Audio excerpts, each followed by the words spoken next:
Stories influence, teach, and inspire us. But what about the storytellers who create them? Uncorking a Story profiles storytellers to uncover how their background and life experiences influence the stories they create. We learn what motivates them, their path to success, and what fuels them to keep creating. It all starts by asking one simple question: where does your story begin? Welcome to Uncorking a Story. Now here's your host, Mike Carlin. Well, hello and welcome to Uncorking a Story. I'm your host, Mike Carlin. Today, I'm excited to reintroduce you to Ashleigh Renard. Now, some of you may have listened to episode 117, entitled Welcome to Swingtown, in which Ashleigh discussed her life and her book, Swing, a memoir of doing it all. That was a very fun and provocative conversation, so I encourage you to go back and listen to that one. Well, today, Ashleigh rejoins me to talk about her latest book, Keeping It Hot, the Workbook. So welcome back to Uncorking a Story, Ashleigh. Thank you for having me, Mike. And I'm so happy that we're doing a live event. Welcome to Mike's podcast, everyone. Yes, welcome everybody. Now, listen, I want to let everybody know who's listening in live. You can use the Q&A feature at any time to ask some questions, and I will monitor that to ask them along the way. But before I do, Ashleigh, and I do have a question for you to start off, but I need to share a quick story because it is definitely relatable to our conversation today. So I was flying yesterday to California, and I had to go through. My trip started in Chicago because I was in Chicago on business, and in my suitcase I've got this microphone right here, which is a pretty interesting shape. And I have this XLR cable, which was rolled up and looked like a whip. I also had your book right here on top of everything. So it goes through screening at TSA, and the bag immediately gets diverted as it needs special attention. And I look at the guy and I'm like, I know exactly what this is about. And he's like, yeah, we can't figure out what this stuff is. So he shows me the negative image of the microphone and what looks like a whip. And I'm like, okay, that's a microphone, and that's an XLR cable. I open up the backpack, and I mean, it looks like I've got like a sex toy and a whip, basically, if you don't know what it is. And then on top of it all is your book, Keeping It Hot. And I'm like, dude, I'm interviewing this woman tomorrow. Love them so much. I love this so much. Funny. It was so funny. So like this goes right into one of my favorite things to do is to ask my audience to share their experiences, challenges, questions, and funny stories in my DMs and through my Instagram stories. Okay. And so many of them have shared really embarrassing sexual situations at TSA, like a vibrating butt plug having to be taken out. Right? They are wearing gloves, I guess, though, right? The TSA agents are wearing gloves. Okay. And here's the great thing. Sex is awkward. Even if you're really good at it and you're with someone who you really love, you never know when something's just gonna go wrong, and you could be humiliated or you could laugh at it, right? So I'm so glad that you had a TSA agent who is ready to laugh about the book. It's like you had a carry-on BDSM starter pack or something. Well, interestingly, both those situations I've written about in novels. So I've had scenarios in two books. One where somebody's going through TSA and they find a vibrator, but it's shaped as a toe. So it's the Vibra-toe. So it's just like a joke that I've been sitting on for years. And I'm like, okay, I'm just going to make this a funny story. And the other was when somebody got the wrong luggage, and instead of having their luggage, they open it up and all of a sudden there's like a GIMP outfit in it or something like that. Love it. Okay. And the reason that it makes a good joke is because it's a thing, even if an individual or partners are super comfortable using an electronic in the bedroom, it's not something that you want your kid to pull out of their backpack when you get to preschool or something, right? They're pulling their lunch bag out and there's a dildo.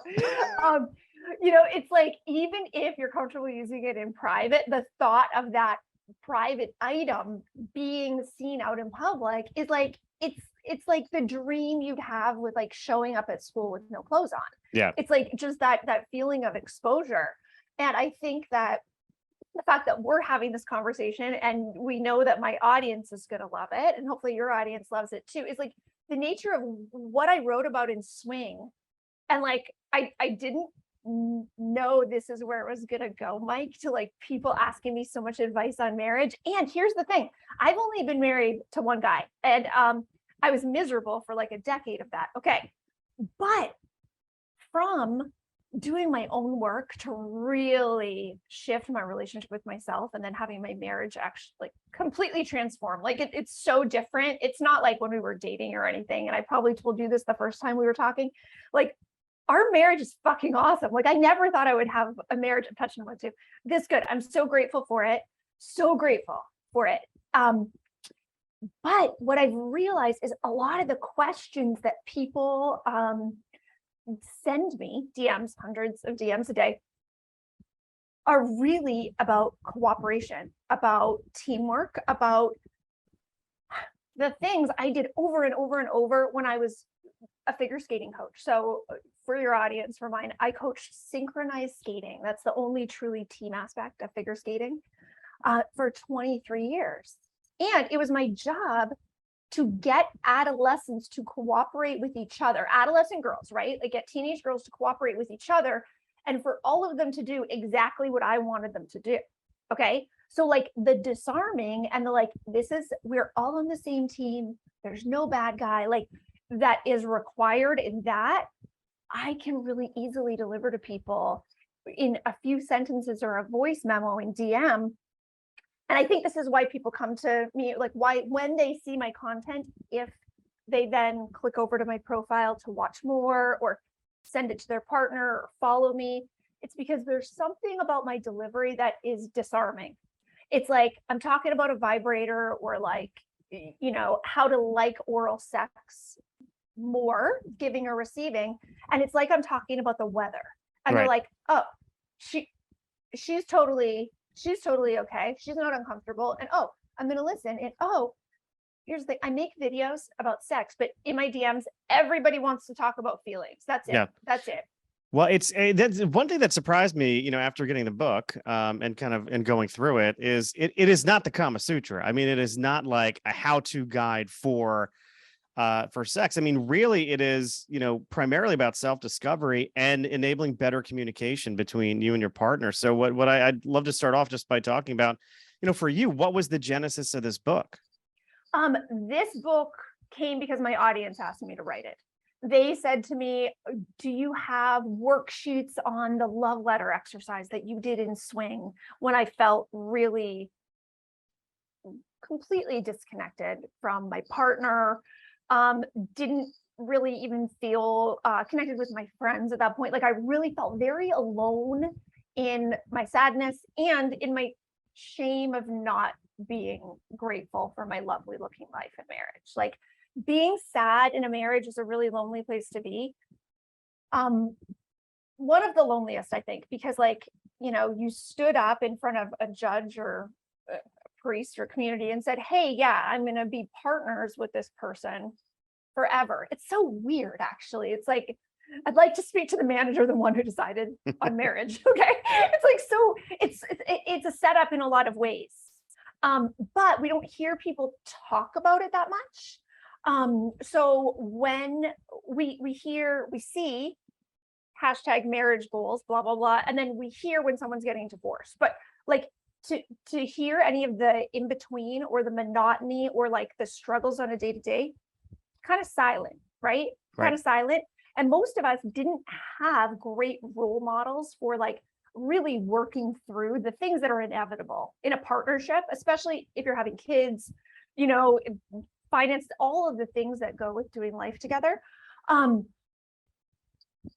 So what happened was when I started working through different exercises that I was trying to like figure out, okay, how do I just feel better? Not even save my marriage. It was like, how do I just feel not so, it was really dark, so terrible all the time. Of course, I got therapy and everything, but I was really working through it on my own. I'm like never not coaching. So it was like I was coaching myself through like, okay, let's be a happier person somehow, like figuring out how to do that and what that really means. Yeah. So it was through those exercises, so many of those exercises, the things that I went into detail about in Swing and just like hinted at, people were like, can I have more of that? Like, can I have more of that? And wanting something, I wanted people to have something that they could like write in and like scribble all over and color and like really like sort of like trash, rip apart. Whereas swing, people were like, this is Ashleigh's story. Now, if I want to try to figure out how to do this myself, like buy a journal, where do I start? So I wanted to give people a bit of a framework for that. Yeah, I mean, it's and even like in swing, you know, it's not all about the what I would call the sexy time. You know, it's about the journey and you know what you went through and how you repaired and as you say, kind of rehabbed a shabby marriage. One thing I wanted to talk about, just because I've in my head I've processed this workbook in a few different ways, but the first way is all about self-awareness, and really knowing what it is you want from yourself, also knowing what it is you want from your partner. But you know, it's I think for some of us, for many of us, and I know for me, this was very true for a lot of my adult life. And if somebody came up to me and said, "Hey, what do you want?" Like I wouldn't know how to answer. Like I'd look like a deer in headlights. And I had to do a lot of work on myself to realize not only what I want, but then communicate that to somebody else. So why do you think like that self-awareness is so hard, and what can we do about it? Okay. So you bingo. What I say is this book is a tool for figuring out what you want, because that is a process. Giving yourself permission to want it, so like pulling off any shame or conditioning that says you shouldn't. And that's why it's so hard for us to answer that first part. What do I want? Okay, because like just think about it. So often what we want is not in harmony with what the adults around us need from us at that moment or want from us at that moment, right? So I'm not saying that kids shouldn't have to sit in desks at school. I'm not saying you shouldn't have to sit still. I mean, I coached a very, very disciplined sport. And when my athletes were listening, taking direction from me, they lined up shortest to tallest in a semicircle around me. Like when I was like skaters, they came to me and got in that formation. Okay, so it's not that I'm like free range everything. What I'm saying is, as adults, we have been trained out of what we want because we think it's an inconvenience for other people, that it's a burden for others. Like if I get what I want, Mike, if you and I are going to go out for lunch, and if we choose my restaurant, then, oh, maybe Mike's going to have to compromise because he's not getting his top pick, right? We have this like game of who's going to be resentful today that we play with other people silently, or we play with ourselves. Okay. One of the things too is like when it's okay. So you can tell me how this shows up for you with your lived experience, but being a young woman, then a woman in figure skating, I didn't even allow myself the basic human want of feeling hungry. Okay. Because when I felt hungry, that was like, oh, that's because I'm craving something bad, or because like, you know, I'm thinking about food when I should be thinking about training, or there were like all of these stories that were layered on top of like your stomach growling. Okay. So figuring out what we want is harder than we realize because we have ignored what our body and our mind and our heart are telling us so often. That's why in swing, when I was like, okay, I'm going to do some self-care, I was like, all right, what should I do? And what I decided was I was going to go pee every time I felt the urge to go pee, like stop what I was doing and go. How And dare you? I know, but really, and when I tell people that though, Mike, they're like, oh my God, how do you even do that? What if I was like, you just stop mid-conversation, you turn off the stove, you whatever, right? And even if I was in the middle of a skating practice, I would be like, gotta go pee, do something or don't do anything, whatever I'm doing. But so many people are like, oh, I wish I knew my purpose. Oh, I feel like I'm like meant for something bigger in the world, but like, I don't know what it is. And then when their body's like, go for a walk before you sit down at your computer, we're like, no, can't do that. I have to like throw in some laundry and then go and like, well, whatever, do Wordle early in the morning or whatever. Like our body body, brain, heart, all of it, whether they're different parts or they're all the same thing, or whether it's intuition or whether it's like some higher, whatever, we're getting whispers all the time, like about what we should be doing. And we think that being a good person or being disciplined is like ignoring those things and doing the thing we deem to be a better use of our time or more mature, whatever. So when we're married to another person who's also detached from their wants, but hearing from us that we want some things from them, and then there are kids who want, right? Like, do triplets? Am I remembering this correctly? That is absolutely correct. Yeah. So 3, the same age, having the same sort of needs and wants and the same sort of physical limitations at the same time, and all of those things. It's really easy to put what you want as like the lowest thing on your priority list every single day. Yeah. I mean, and you know, for me, just the way that showed up, I mean, I never did figure skating or synchronized skating or coached anyone doing said things, but you know, I buried my needs for so long as if they didn't matter.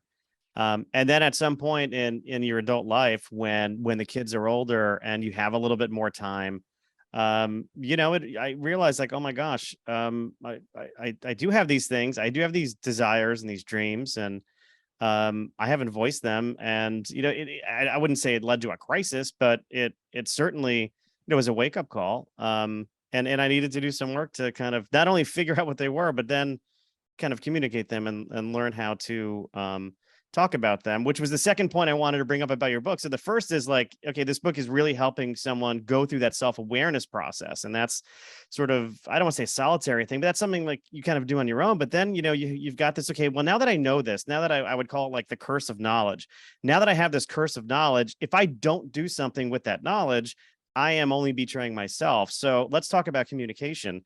Why is communication so hard? I mean, oftentimes, or something that I've come to learn anyway, it's that, you know, poor communication is the biggest barrier to physical intimacy. That's just an insight that I've sort of found.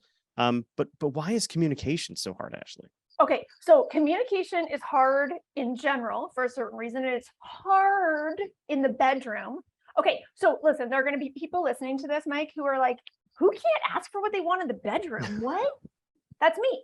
Yeah. That's me. Like, talk about never not coaching, Mike. Okay, like I get exactly what I want out of every intimate experience I've ever had in my life, because I think that's the point. And then I'll ask my partner, what do they want to? It's not just about me, it's a two-way street, but it's like, oh, this has to feel great for both. Like, okay, let's shoot for the stars, right? But for a lot of people, now there are reasons behind this that are like all different reasons. Like there can be trauma. There can be trauma around sexual assault or things with their body that it's just like, oh, to feel anything there would just be so terrifying because it would trigger. But for others, they have really, and I get a lot of DMs from people who were raised in purity culture and then waited till marriage to have sex. And then they were like, wait, what? Wait, what? Because a lot of people are promised that if they just wait and if they don't engage physically with anyone until they find the person God chose for them, their sex life is just going to be it's just going to be instantly bonkers amazing. Okay.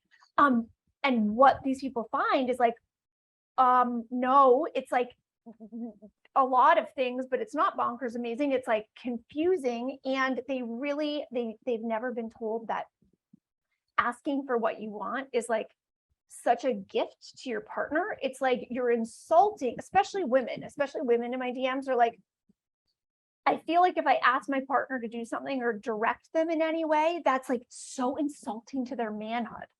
And I'm like,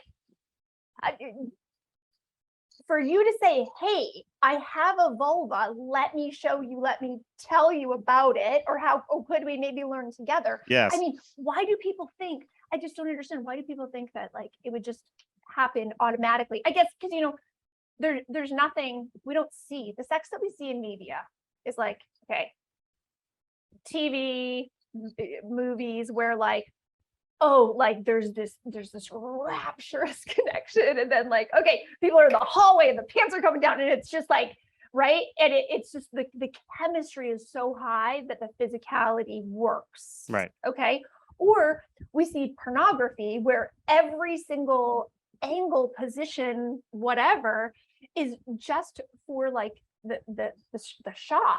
Like, you know, people don't watch a car chase and think like, oh, that's how driving works. That's a great point. Right? That's It's a like, great point. oh, next time I'm merging, that's what I should do.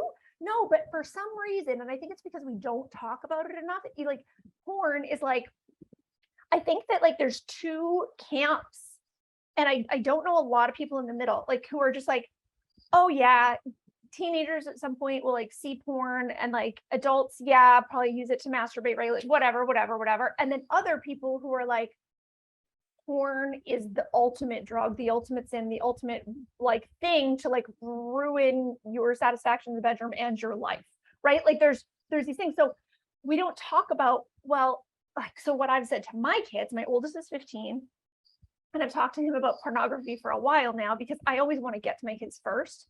And I've said, okay, there's this thing called pornography. It's like graphic sex on video. Like you can come across it on your phone. Have you ever heard friends talking about it? Whatever. I was like, I don't want you watching it because it's not an accurate depiction of how grown-ups have sex. It's really not. And I've used the car chase example for him.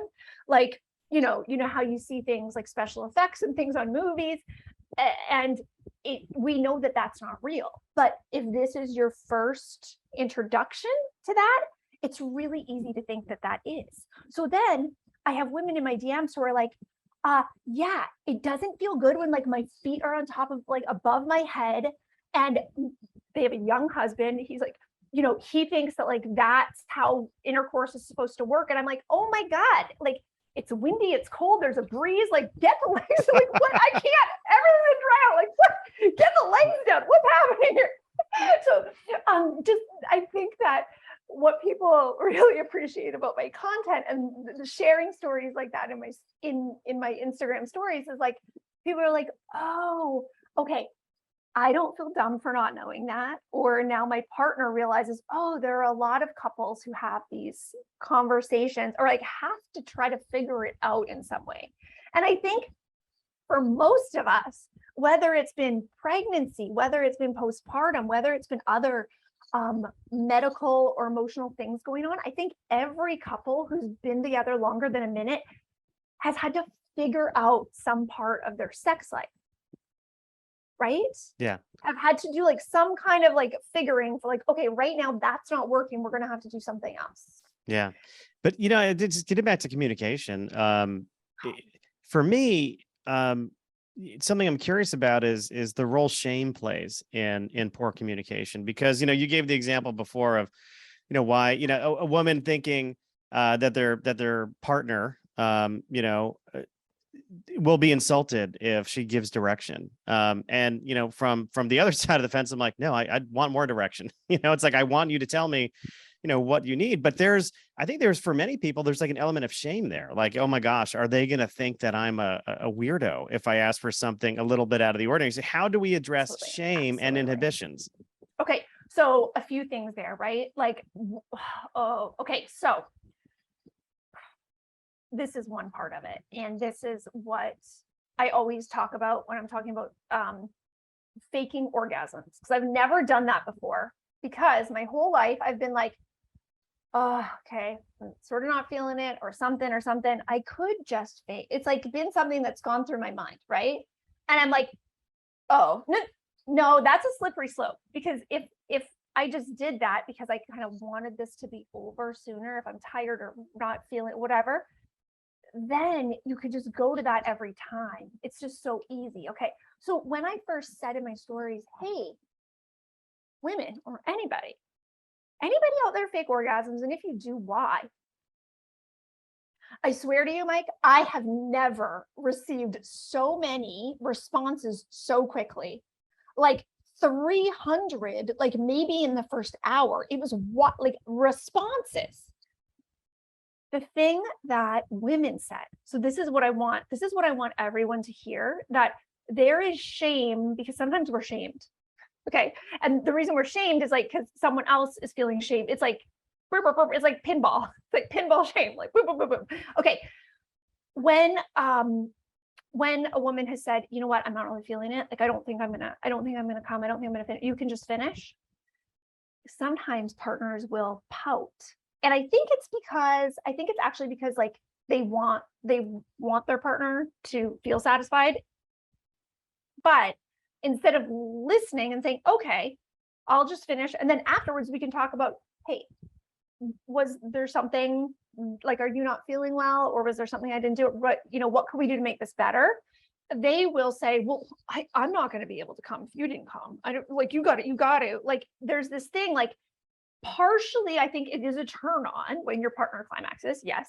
But then part of it is like, dude needs like a pat on the back. Like he did a good job. So he can actually do his job. He can finish. So There's like these things. So the first thing I've said is, hey, the number one reason that women fake it, there are two reasons. Number one, their partner's not doing the right thing and they don't want to ask again, like, okay, a little more left, blah, blah, blah, blah, because they don't want to hurt their partner's feelings.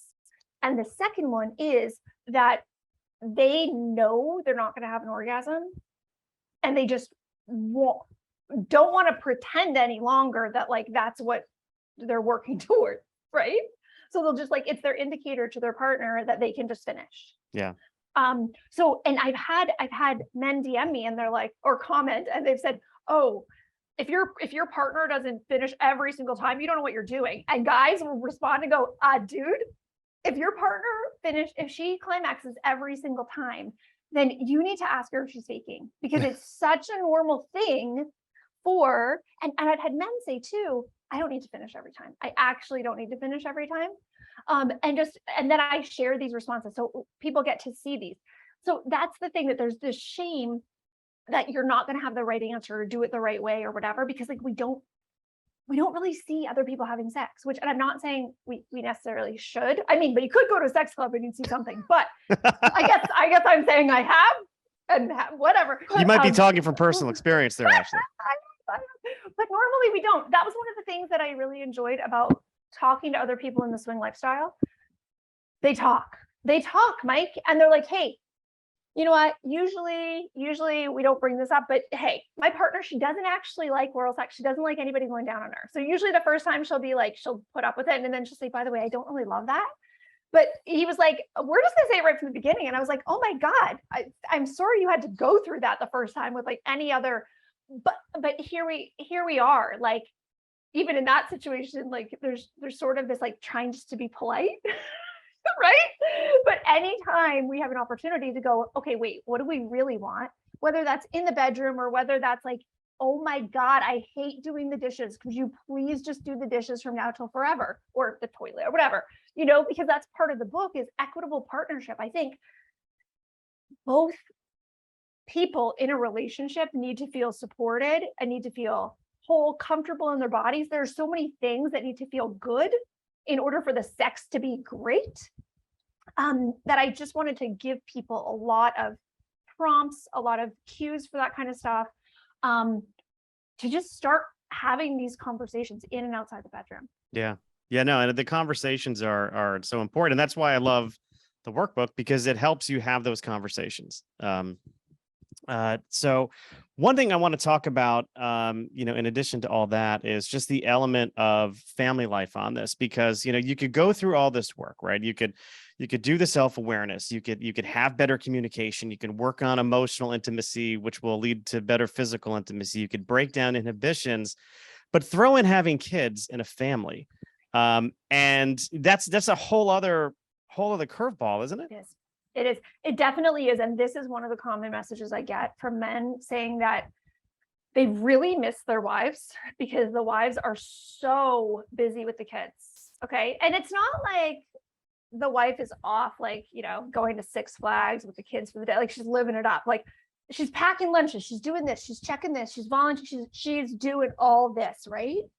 And the male partner. And I mean, this is like something that's falls along gender norms sometimes, although a lot of my responses from people don't. So the male partner will be like, I want to spend some time with you. And she's like, it's going to be busy like this while the kids are little, and then we'll have more time together, right? Or maybe they go on vacation once a year or something. Okay, here's the thing that I really believe, being that mom who is working full time and homeschooling and homesteading and traveling for work and all of these things. Okay, listen, it's normal to like have that separation between married couples when there's kids, but it's not healthy or it's not natural, because the more separated you get and the more each of you dials down your actual attention to your needs, physical, emotional, all of these things, like both partners are just like, I guess my needs aren't that important. I guess my needs aren't that important. And then if their partner says, hey, I need something from you, what they are already hearing is needs aren't important in this family. Needs aren't important, because I have to tell myself every day, you don't really need what you think you need. So what I encourage people to do is right from the beginning, go, okay, we got a baby or 3 that we have to keep alive, right? Okay, how can we bring in as much support as possible so the two of us don't turn into complete zombies? Okay, there's a period of time where it's like, I don't want to say it's inevitable, but it's like almost inevitable, right? Like when, like those newborn, like those first few months, that first year or something, okay? But during that time, if there can be a dialogue about like, okay, it's not okay for either of us to get no sleep. It's not okay for either of us to not have real food in a day, or because like things get bad real quick, don't they? Yeah. Like when you're really, it's like, it is kind of survival mode, right? That's why I recommend really easy things like the 12 hugs a day. Okay, even if you're in a situation nobody's having sex, but okay, or whatever people want, whether it's like thank yous or help or whatever it is, like help with a task that needs to get done. There has to be cooperation from the beginning. So many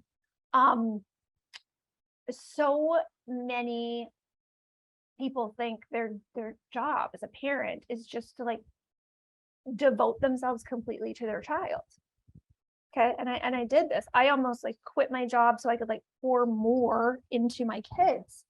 And then I realized, and I really want people to see that the very best way for us to teach our kids to honor their needs, to connect with themselves, to connect with the people close to them, is for them to see that from their parents. Okay, and if you're a single parent, okay, if you got a good friend, if you've got a sister who comes over, who like you guys, we need to show kids healthy communication and healthy dynamics. Yeah. So I think showing children a healthy adults needs to be like really high on the priority list, because every generation, like, I mean, we are in a stressful time, like on planet Earth. So I think like anybody who's doing life without like Lexapro right now is like probably immortal. But anyway, I think like we need supports, like all hands on deck right now. Like we need, okay, it's a stressful time in life, but here's the thing.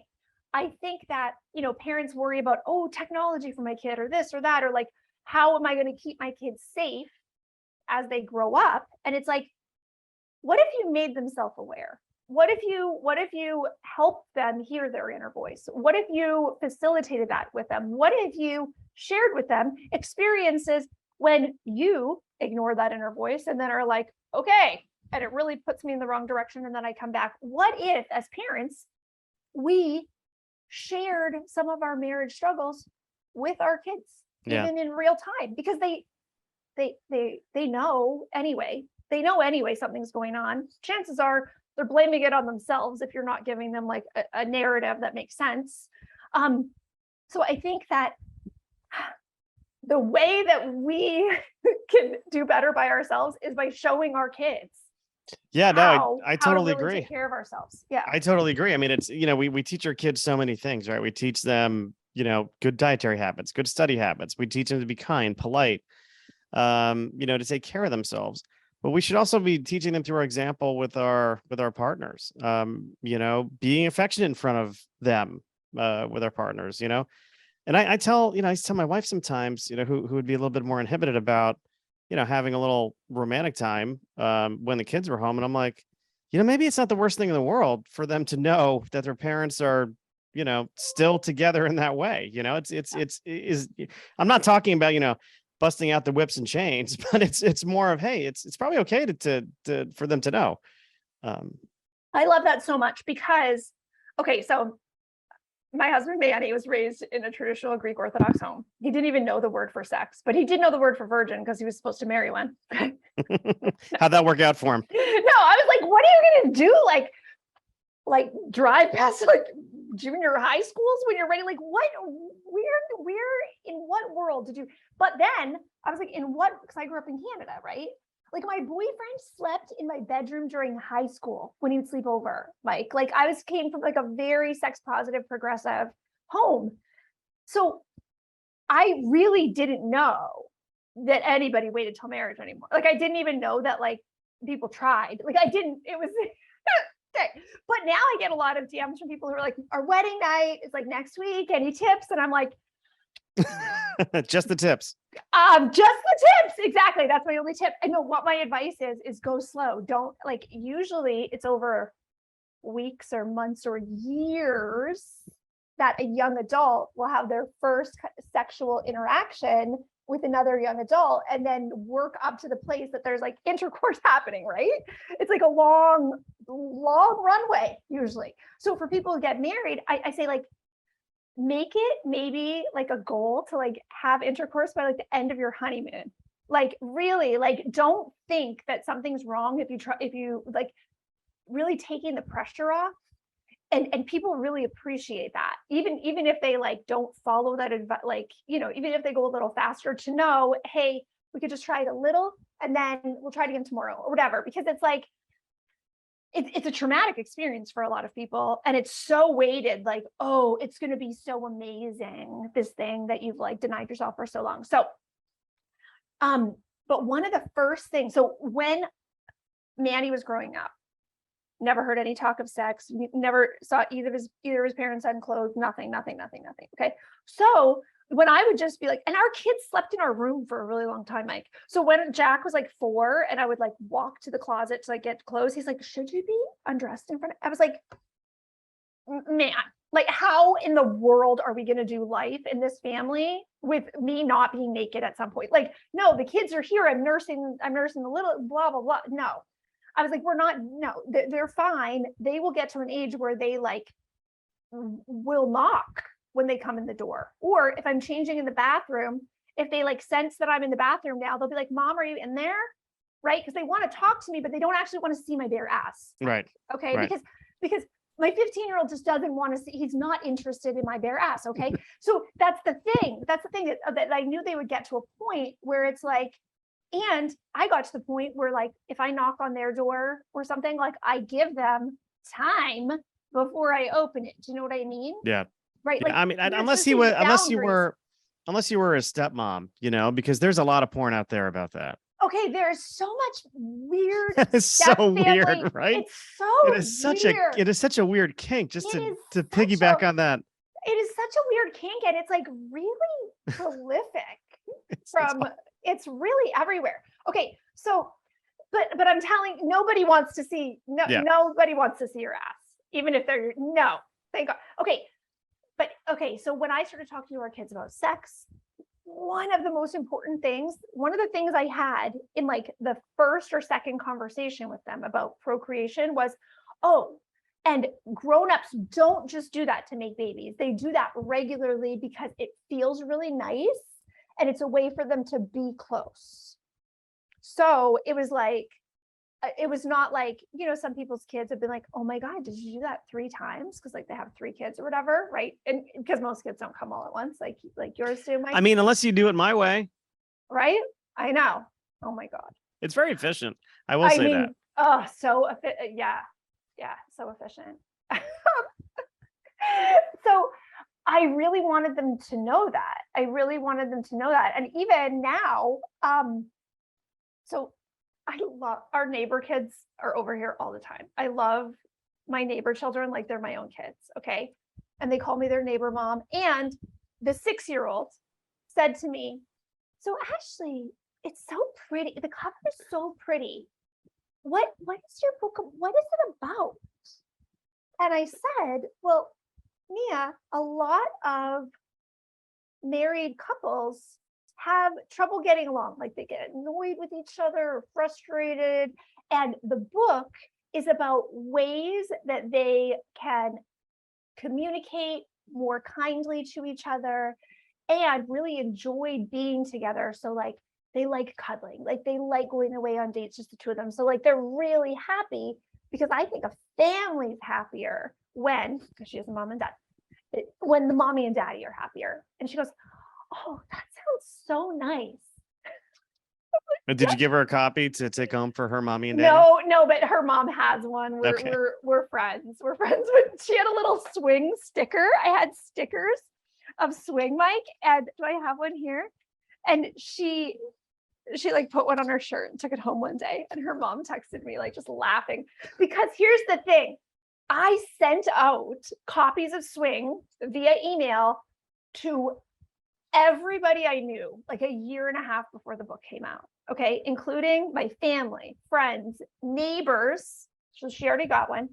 And my kids, friends, parents. Okay, like parents I didn't really know, but my kids hung out with their kids, because I just wanted to let the cat out of the bag. I was like, Manny was like, what if people don't let their kids come over to our house anymore because they know we went to sex clubs? I was like, that is a really good question. Rip off the Band-Aid. Let's just see what happens, right?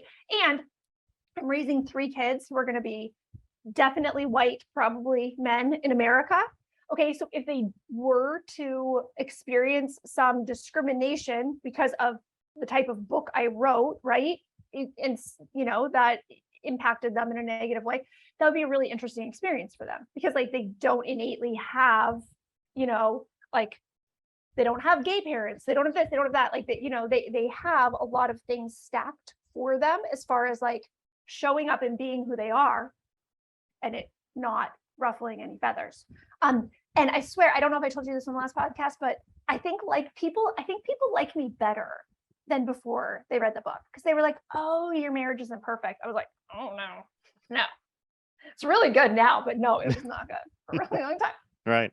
I still wouldn't call it perfect though. Yeah. Well, I have to say, one of the reasons why I scheduled this at 6:30 Eastern was so that it would free up 5:30 Eastern for you. That's right. So what Mike's talking about is keeping monogamy hot, part 1. It's still my favorite piece of advice was, so people, I have videos, and one of the first videos that went viral was keeping monogamy hot, part 1.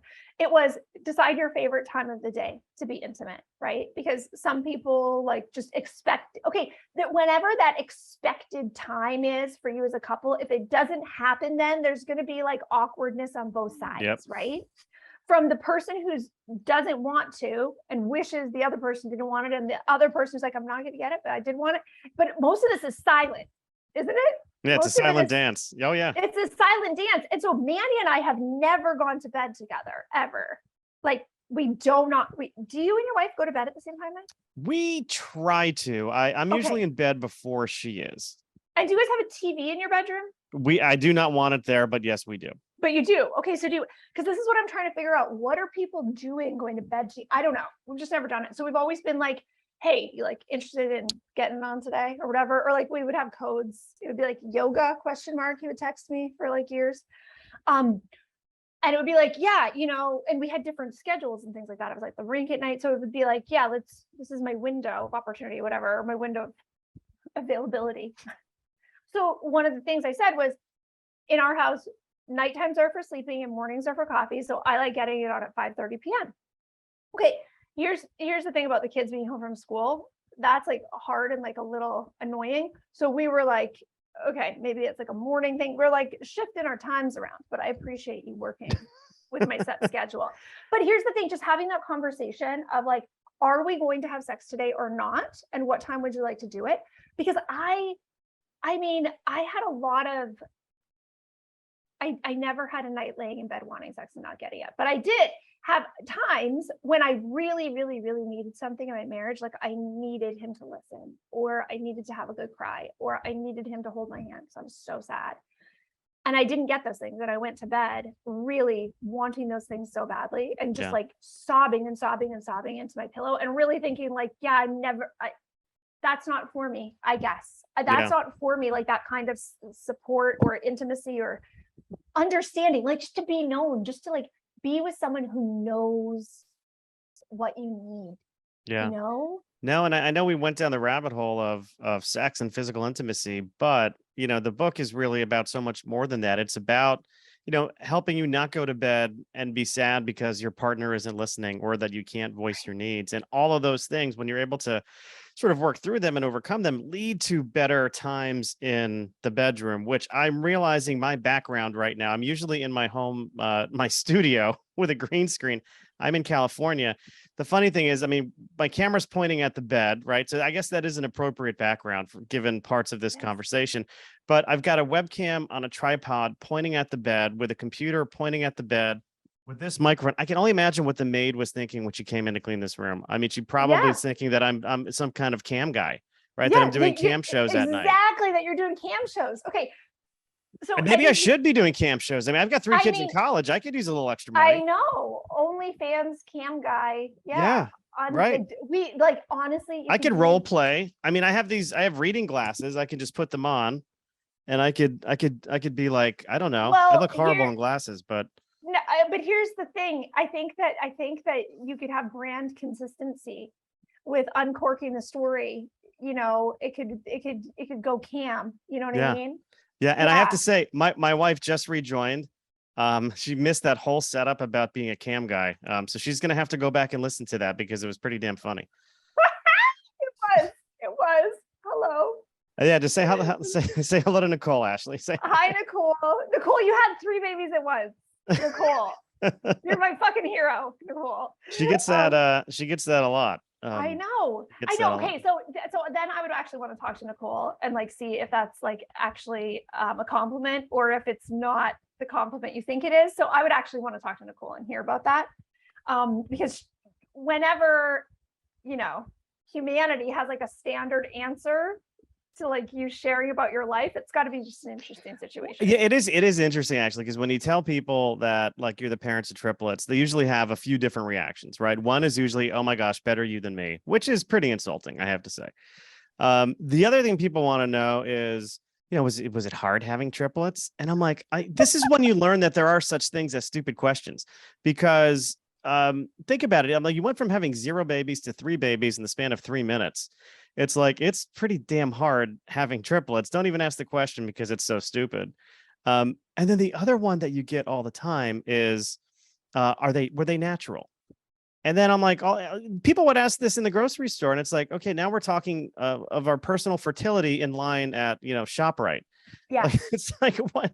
So it is right when you say you do something out of the norm, you do get some odd questions sometimes. Right. That is for sure.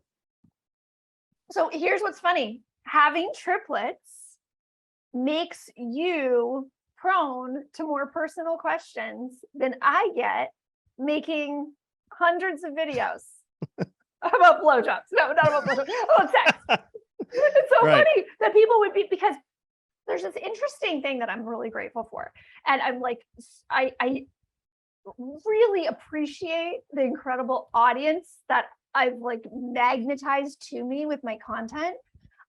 Because 80% of my DMs are for men, and they're like, hey, thank you so much for your content. This thing that you made, this video really made me understand this thing that my wife has been telling me for years. And it's been like a fight we've had for 5 years because I didn't get it. And the way you said it, I got it. And I sent it to her, and I was like, oh my God, I'm sorry. I was like so dense, like totally. And now she follows you too. Okay. They come in with like just this gratitude, like, thank you for just talking about these things and making it this space where like we don't feel like idiots.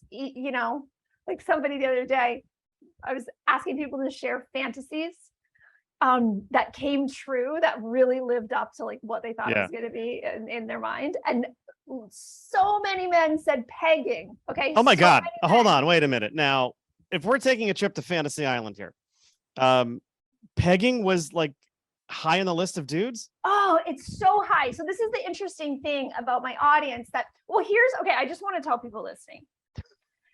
If you have an online business and you are not actively using Instagram stories to talk to your audience and your customers, you are missing the greatest opportunity in history to post something publicly, and every single response that comes back to you is private. So people tell you how they really feel. Interesting. They tell you how they really feel, and people trust me because they've seen me day after day after day for years sharing things my audience has said, and I never make fun of them. Like if I get a dumbass DM or comment, I block and delete. I don't screenshot that shit and show it to my audience. I mean, there are some accounts that do that in a way that's like super supportive to their audience because they're whatever. Like, I'm not saying you should never do that, but what I do is I share DMs of people who say something that's so smart, and I go, oh my God, isn't this so smart what this person thought? Yeah. Oh my, this is adding to the conversation. So they know I can tell Ashleigh I'm into pegging, and she's not gonna block delete. She's not gonna think I'm a weirdo. She's gonna be like, good for you. Yeah. It's Okay, like you asked a question, they gave you an answer. way up there. So I shared a couple of them I shared a bunch of the fantasies, and pegging came up like I shared it maybe 2 times, but it came up like way more than that. Okay. And I got a few DMs from people saying, what is pegging? like a 65-year-old man, what is pegging? Right. And I'm like, oh, he's clearly never been to prison, but go ahead. Right. So for listeners, it's when a partner uses a strap-on to then have intercourse with their partner, like maybe anally, if it's like a woman to man, whatever. Okay, you put the strap on in a hole that you can find. Put it somewhere. Okay, so and then I explained it. He was like, "Oh, wow, thank you." But like, I was like, "Yeah, get this question a lot." So it's just like people. I'm just so grateful that I make this content that's like, sort of not really salacious, sort of like out there, a little bit edgy, like opening up these conversations. And then when people come into my DMs, they're never like, oh, tell me more about what you like. No, they're like, thank you. There's this like sort of boundary. And I don't know if it's like coach energy or what it is, but like, I'm super grateful for it. That the people in my sphere are like, oh, we just love what you're doing. Like, nobody offend Ashleigh because we want her to like keep making the thing she's making. Yeah, no. What else would surprise us about, if we were going to Fantasy Island here? Yeah. What else were you kind of surprised or just kind of, raised the eyebrow to Okay, from either male or men or women? Yeah. I don't know if anything really surprises me anymore. Even though I wrote a book about being the world's worst attempted swinger, but I'm like really vanilla. I'm actually very vanilla. And so, but I want to create a space where like, yeah, not everybody has to like what I like. Not everybody, like, that's just, I love that my partner, the person I actually have sex with, likes the same stuff I like. That's like, we're winning, right? At life that way.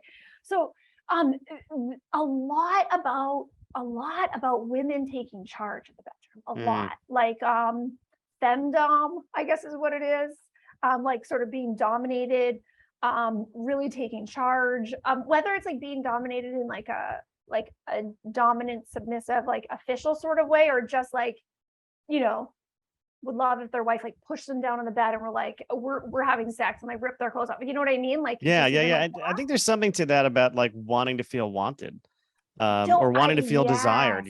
That's like a big clue. And I talk to a lot of guys, and topic comes up. I did a men's intensive last month, and we talk about stuff, and a lot of them are saying, hey, look, both of the guys who I was with were both divorced, and it's like they just didn't feel like their partners desired them anymore.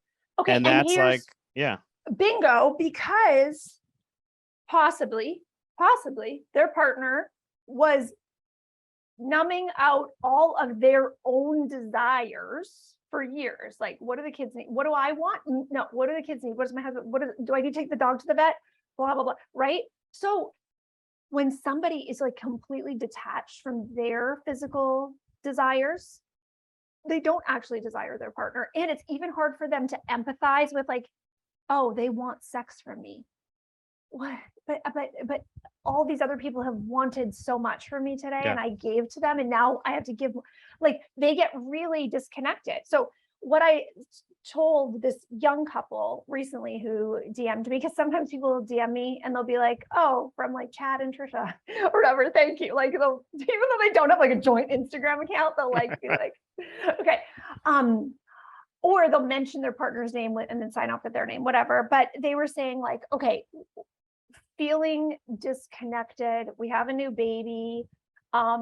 We had a miscarriage before this. Like, there's just been so much going on with her body. And like, I don't want to pressure her, but I really like miss my wife since we had this baby and like, blah, blah. And I said, okay, here's what you can do. Asking this question early on. And like, they have only one kid. And like, here's how. I said, make sure she doesn't lose herself. Like, give that the primary parent, if that's like kind of the situation, that they have time to themselves or time with friends or time off from just giving to the infant before the other parent has time off from that. You know what I mean? Because like that, I don't know. I don't know what it was. I think I was like, I just didn't take that time. But like Manny would like go out for dinner with friends, or used to call Sunday fun day. They would like play, they'd like play racquetball, go out for breakfast, all this shit on Sundays. I would be at home with the 3 kids, and then I would go to work for the rest of the day at the rink. And I was like, Sunday fun day can kiss my ass. Like, this isn't fun at all. Right. And I felt so resentful. What I needed to do was just, he wouldn't have begrudged me at all taking time to myself, but I was like, there's not enough time to get all of these things done. So I just got like kind of panicked about like trying to just keep my head above water. Right. And then I was super resentful of him taking time for himself. So my advice to people who are, you know, haven't got to that point yet, or if you're there, hey, listen, both people in the partnership, both parents need time to themselves. They need time to be in their body. They need time to laugh with friends. They need time to really like fill up volunteering, whatever the thing is that they love. They need some time for that. Okay. Or else they're not going to have any empathy for the other person needing something, because you're like, oh, you need something. Huh. Yeah. Welcome to the fucking club. Because like I have needs all day that I have to ignore. Yeah. So you know, that's the thing. It's not about like, and sex isn't about like giving and taking from each other. Like, ideally, it is like we come together and we have some fun, satisfaction, connection, right? Like, these are the things that are possible. But it's this like transactional exchange between so many couples where like they're keeping score, right? Sort of keeping score when they've been like keeping score all day. Like, who's letting who down right now? Yeah. Like, how many times have they let me down today? So being really generous and opening up to connect with somebody coming from that place is really hard. Yeah. This is a good segue, I think, into what we were talking about a little bit before we started rolling, which is some work you are planning on doing with couples. So what can you share about that? Because it seems like that this is, you know, that is something that needs to happen. You know, we talked before, you know, there's no roadmap. We're not given a roadmap for having healthy adult relationships. Oftentimes, the ones we see when we're growing up, you know, aren't great examples, and certainly, you know, marriage doesn't come with an instruction manual. So what are you going to do about it, Ashleigh?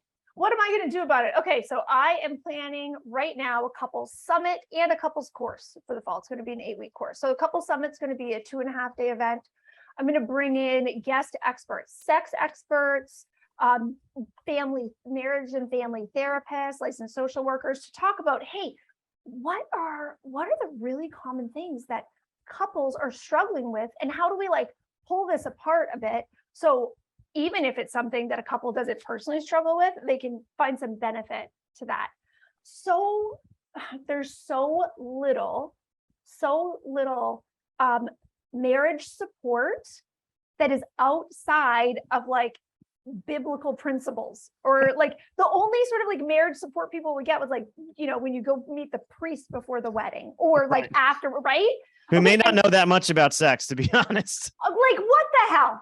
Right? Okay, right? Premarital counseling for someone who hasn't been married. Like it's bonkers. No, it's a little nutty. And I actually see so many like Christian marriage coaches who are like in their 20s and they have one kid and they live like on Maui or something. But anyway, awesome. I think they're right. Okay, like these marriage influencers. What I want is to provide a service and a structure and a container for couples where we're talking about like science, like, okay, brain science, psychology, sexuality, like, okay, here are the things we know about how humans get along. And here, let's use them in ways to get to know ourselves better, figure out, okay, what do I really need to like feel more filled up, more whole, so that we have two whole-ish, whole feeling partners who then can come together, right? And then what are the things that we could do physically? What are the things that we could do as far as like dreaming big with your partner if you guys are both coming from like a really aligned place? Like, what are the possibilities for like things? How does your family change? How does everything shift when you have that alignment and that true partner? Okay. All of us have had like probably coworkers who we've worked with, who we've had to like do a group projects with, and some are shitty. But when you have a great partner, I mean, thank you. Yeah. Thank you, right? That we're not alone here, like, each walking around a planet one human at a time, that we get other people to like work with us. And for all of us, if you had an arranged marriage, I'm not sure how this plays out for you, but for those of us who chose our partners, okay, you really thought they were going to be a good partner for you. You really saw a lot in them that made you say, yeah, you're the one for me. And what I want is for people to see that in themselves and see that in their partners again, and go like, okay, yeah, marriage doesn't have to be this hard, actually, because it doesn't. Yeah. It does. I will. This is like the mountain, all that. It doesn't have to be this hard. It doesn't. And the whole, like, listen, I've read the whole Men Are From Mars, Women Are From Venus series in college, trying to get along with my college boyfriend. Okay. Listen, no, men are not from Mars, women are from Venus. Humans are just complicated, and we are complex and unique in our own ways. And sometimes they are consistent with gender stereotypes, and sometimes they're very different. And sometimes there are things that we've never heard someone else say out loud. So for us to say, it's really important to me that you do this, sounds incredibly indulgent and demanding sometimes, because who are you to ask for what you need? Yeah. And I want to say, yeah, you're allowed. Not only are you allowed, I want people to know that's your responsibility, is to learn who you are and to tell the people closest to you what you need from them, because then that opens up this whole opportunity for them to do the same. Like for your kids to go, wait a minute, what is really important to me when I'm having a conversation? How do I really feel listened to? Like how, can you imagine kids who are like, going into college or in their first serious relationship, and they're like, wait a minute, I need to tell you something I know about myself. This is how I feel supported. Like what a gift. Yeah. Right. To be able to articulate those things. So that's what I want to do. That's what I want to do for couples. So watch for that. Summit is going to be August 25th to 27th. Okay. And where can people go to learn more? They can come to my Instagram, or they can go to ashleighrenard.com, and I will have all updates there. Get on my email list. I send great emails, big party, 25,000 people on my email list. And we talk about great things. I share a lot of the replies from people in the community there. And you can go to that just by going to ashleighrenard.com/links. And then if you sign up for my hot PDF or free, we didn't even talk about hottest summer ever. I'm sending out prompts all summer. Oh, I've been getting those prompts, and they are fantastic. Yeah. They are fantastic. Lots of ways to kind of come into my orbit, and then I'll be talking about the summit when I have more details on that too. Very cool. I will put all of that information in the show notes, so those of you who are listening to the recording can, of course, just go to the show notes and see all that great information. Ashleigh, this has been another great conversation. Thank you so much for coming on and talking about Keeping It Hot, the workbook. Mike, I really love being on with you. Anytime you want to do something else, let me know. Thank you. I appreciate you so much. All right. Thank you very much, Ashleigh. Have a great rest of your day. You too. Bye.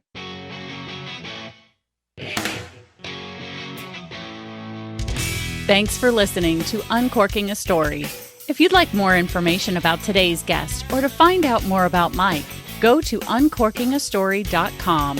If you enjoyed the show, please subscribe, rate, and review us at Apple Podcasts, Spotify, or wherever you get your podcasts.